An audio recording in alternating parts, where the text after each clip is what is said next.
Hey everybody, and welcome to another episode of IGTV with me.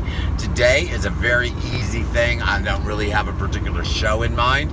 I am just driving down the highway. I did score some products that I will show you one at a time here. My mom actually got these for me. They are Denver die-cast cars, Denver models. I already have a listing. You can look at those at Keywebco.com. I have several of these kind.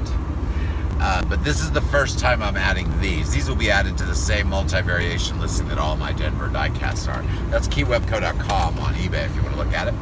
Another item that I just managed to restock a couple of, these will be gone. I'll tell you flat out. I added 2 of these today. Just type in boats at Keywebco.com. If you want one, you better buy it fast. These never last in my store more than a couple days. As soon as people see that they're in there, they're gone. I cannot keep these in stock. I buy them whenever I see them. I only have 2. What else? And then I have lots of these still, right? Do we have lots of these? Or are we sold out? We still have a lot of these. We probably sold about half or more of our inventory of these. This is another type that I just buy all the time and add. I don't make any money on these. I make money on the other ones. This one I think I make a quarter if I don't have any returns. So I don't make money on it. But I've carried these for how many years? How many years have I had these for? Like 5-7 years. 5-7 years I've been carrying these. So this is another item though I don't really make any money on, but most people, if I sell one, most people buy 3 to get my discount because I want to race them. I do well with these over time. Individual sale, I make a quarter. When I sell 3, I make good money because the shipping's all combined. It's still first class. 4 puts it into priority. And I still make good money because of the amount. So, but this is an item that I've always carried and I will always carry. But that's really it. I did not do any sourcing or anything fun today. All right, well, let's talk a few things about business while we're sitting here driving down the highway. My IGTV shows with me via Keywebco. That's the title of my shows. To find them, you go to IGTV and look for Keywebco. And I have, this is show 19, I believe, right? Yeah, show 19. This show is different than others. I am not adding this to a blog. I probably will make a podcast for Anchor Podcasts. That's my Ecom Tips publication. I probably will rip the audio from this video and make a podcast as well. By the way, you can do that. I don't know how many people on here are on IGTV and how many people are on Anchor Podcast or any podcast for that matter. But when you do an IGTV video and you do a recording, it's in your phone device. There's an app, free app, MP3 Ripper or Converter. I can't remember what it's called. You can find it, there's several. But you get an app that rips, it says an MP3 file from your video. I'll be honest with you, it does not rip an MP3 file, it's an M4A file. But it will work for podcasts. It kills 2 birds with 1 stone. You can record your IGTV video, and then if you've been podcasting, see, I have lots of podcast followers. I do all recording on IGTV, so I don't really have a huge amount of IGTV followers because I don't do the live shows to draw them in. I don't really care. I'd rather have followers that are really there just for the content, not just following because they saw me live once. I'm live every day on Facebook. I have thousands of people that watch that. So that's really where I want my live views. My recordings on IGTV, I normally add to my blogs. Like, let's say I have a blog about building your own website, and I'm talking about Strikingly. So the blog will be all the steps, how to do it, and everything you need to know. And then I'll do an IGTV show about it where I talk about the steps in the blog and give you additional tips. There's no reason for me to make a podcast narration of my articles. All you have to do is on Chrome, push a button, and it'll read the article writing to you. What people need to hear is me telling the tips that go along with what they're reading. So, I do a blog, I do an IGTV show, I rip the audio from the IGTV show and do a podcast. I put the podcast at the top, I put the IGTV show at the bottom. Sometimes I will rip all the text and I use a voice app that I have and make an audio narration in podcast. But that really is not necessary. I'd much rather you hear me talk about it and then read the blog to get the technical information. Alrighty guys, well this is a very short show today. This is show 19 of IGTV with me. I just wanted to pop in real quickly. It's Sunday. I'm not in church. Instead am out getting a few products, and I went and visited the hospital today. You can't see them, but the dogs are in the back. They played with the cancer kids today. Alrighty guys, I hope you enjoyed listening to me rattle on and on and on. If you want to see my sites, to see my store at eBay is Keywebco.com. To see my website, which this is really where you need to go to Keywebco.biz. I have an awesome website. That happens to be a strikingly website, by the way. You can also read my articles at medium.com/ecom-tips. medium.com/ecom-tips. You can also read articles at What's Up Today. That's a Z, not a T. WHAZUPTODAY.com. whatsuptoday.com. You can read different articles. What I mean by that is you can read things that are like recipes and do-it-yourself, not business related, at writersthatinspire.com. writersthatinspire.com. FYI, I'm going to throw something out there because it made me really happy the other day. My Medium account, which is where I do all my ecom tips, that's where the publication's from and everything, I am actually being followed by Wikipedia. I saw that, and the first thing that pops into my mind is, oh shit, I bet I copied something of theirs and I didn't give them credit, because you can get in trouble for that actually. So I contacted them. I sent them an email. I said, hey, you're following me on Medium. Did I forget to quote you or something?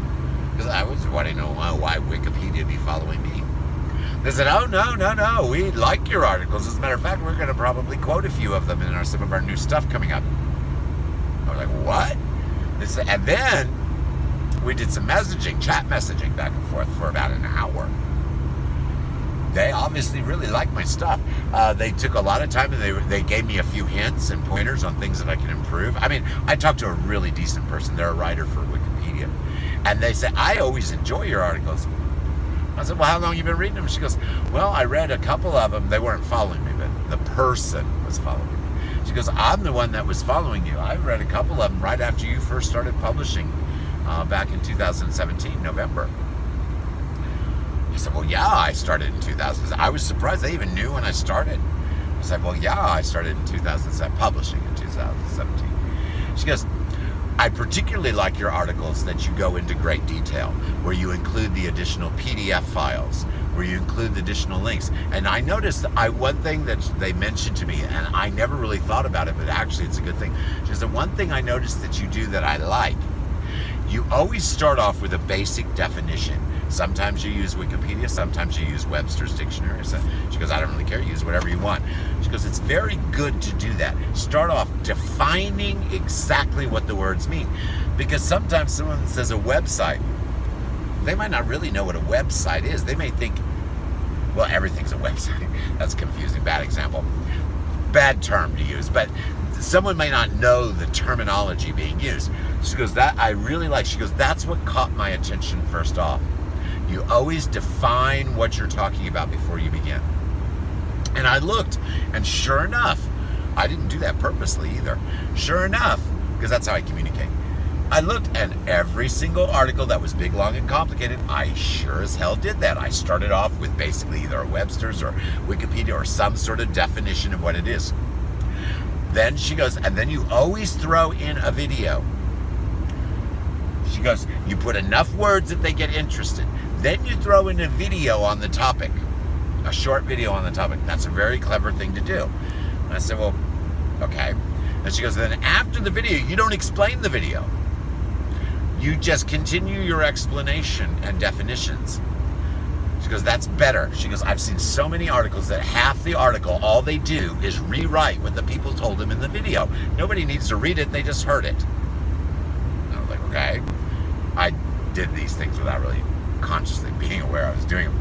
She goes, and then another thing, you go down, you put your section. She did tell me one thing I do wrong. She goes, I need to bold and highlight my headers more often, break up my articles because they get long.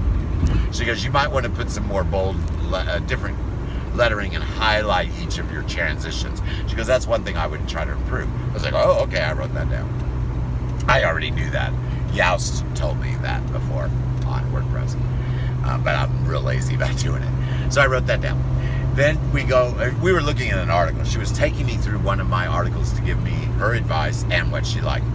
Then we went down a little further. I had a PDF defining what I had just discussed, and then I go down below that, and she goes, one thing that you don't do all the time, but you did do in this particular article, is you always end with a little commentary that takes it back to the definition at the top of the article. Now, a good writer should know that. You start an article and you end an article in the same way. It doesn't have to be the same meaning, it doesn't even have to be the same words, but it has to refer to what they were initially told. You can either do that from the title or the first paragraph. Well, I looked, and that particular article I had done it, and she goes, but go look at this one. And she gave another link, and we went through it step by step, and then we got down to the bottom, and sure enough, I felt like after I read it back to myself, out loud to myself, when I got down to the bottom, I didn't have the closing statement to tie it back into the top. And sure enough, once I finished reading that article, I felt like it was incomplete because I didn't close the loop. You have to loop your articles so they stay in the mind. So I got some excellent advice. I also was told the things that I'm doing that I wasn't sure were a good idea because they do make the articles rather large. She said, no. She goes, the optimum article length now is 2,000 words. Now, you only have to put 300 words for AdPress or AdSense, but that is not optimum. The optimum article length is 1,500 to 2,000 words. Those are the ones that get all the results. So, I always have lots of words. So, because most of my articles are big in advance. However, if you look at some of my articles, you'll see they're very brief and short. I publish for other people too. You know, some people I publish through my publication. And I asked about that too. I said, what about when I'm publishing others' articles in my publication? Do I need to be concerned about the length of words? She goes, that's a very good question. She goes, let me think about that for a minute. Because, AdSense doesn't mean too much to them. She goes, no, it doesn't matter. I said, what do you mean? She goes, nope, doesn't matter. What Google is going to rank on is the publication itself. Yes, if I have a whole bunch of short articles, it will hurt. But she goes, if it's not published by you and you're publishing for somebody else, it's like a specialty feature. It's not considered part of your ranking. It is part of the ranking for value, but not part of the ranking on how the articles are constructed, because I did not construct it. However, I went and told everybody who writes for me that their articles need to be longer because I don't want to have anything less than 350 words in my publication. That's not a problem. It's really problematic with the recipes. See, I'm sending different content through my ecom tips, not just tips anymore. It's more marketable that way. But most of those articles are extremely short. They're not 1,500 words. They're not, some of them aren't even 300 words. So, it's a little more tricky on recipes to get the words, but it's very easy to get the content to do it. For example, let's say you have a recipe with Brussels sprouts. Make sure that you fill up some of your words with the value of eating Brussels sprouts. Storing the Brussels sprouts, harvesting the Brussels sprouts, prepping them for cooking. Add a little instructional information here and there within your recipe articles, and you can meet your 300 to 350 words for AdSense. Alrighty guys, I have just a few seconds before I'm going to cut off. Thank you for watching me on IGTV today with me. This is Keywebco, Roger Kaiserling, show 18. Have a wonderful day, and I'll talk to everyone again soon.